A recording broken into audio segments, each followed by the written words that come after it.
To news at that night, looking through the eye of the needle at the record-breaking mini sculptures.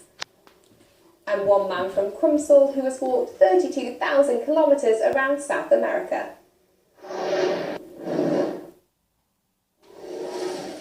Police have said a bomb in Hutchinson has been walking around the world for the last 9 years.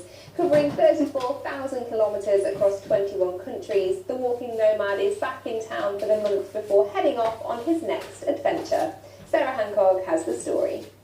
As a curious 3-year-old, Martin Hutchinson would sit here in Crumpsall outside his family home and watch the world go by.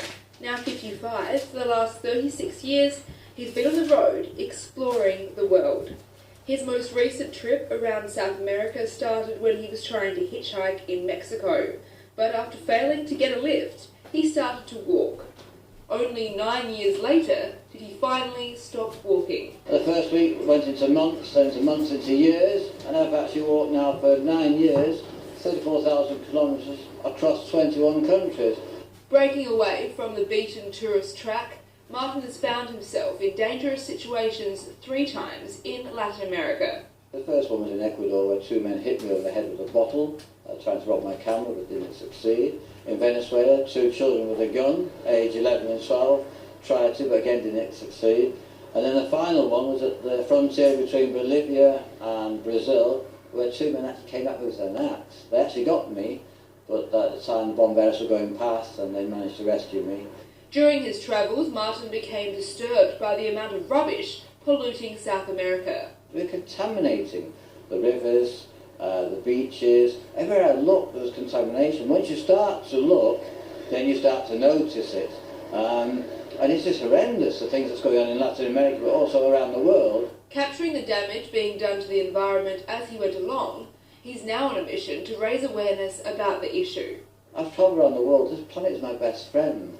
I've learned so much, but I just don't understand why people just want to just destroy it for money or for just greed or just absolute human stupidity. Martin says for 20 years this government truck in Peru has been dumping rubbish into the Amazon 4 times a day. Demanding international action, he's appeared in South American media and has received over 20,000 signatures for a petition to stop polluting. But it's still going on today. And we're talking of thousands of tons of rubbish in rivers, the deserts and the mountains. You name it, I probably filmed the rubbish there. Though the average person saves up for months or even years to go on an overseas holiday, the Mancunian nomad maintains his travel lifestyle by following a very strict budget. While averaging 40 to 50 kilometres on foot per day, he says it's cheaper for him to walk through Latin America than it would be to live and work in England. I live a very basic, simple life. I don't expect much, and I've used my savings. And like I say, I can manage to live in the same clothes for as long as I do. I wear my clothes out. I don't just change them because they're fashionable. I wear them till I can't wear them any longer. Martin is only back in Manchester until the end of this month, before heading off on his next adventure to India. Sarah Hancock, that's Manchester. And we'll be hearing more about Martin's next trip when he joins us here in the studio on Wednesday.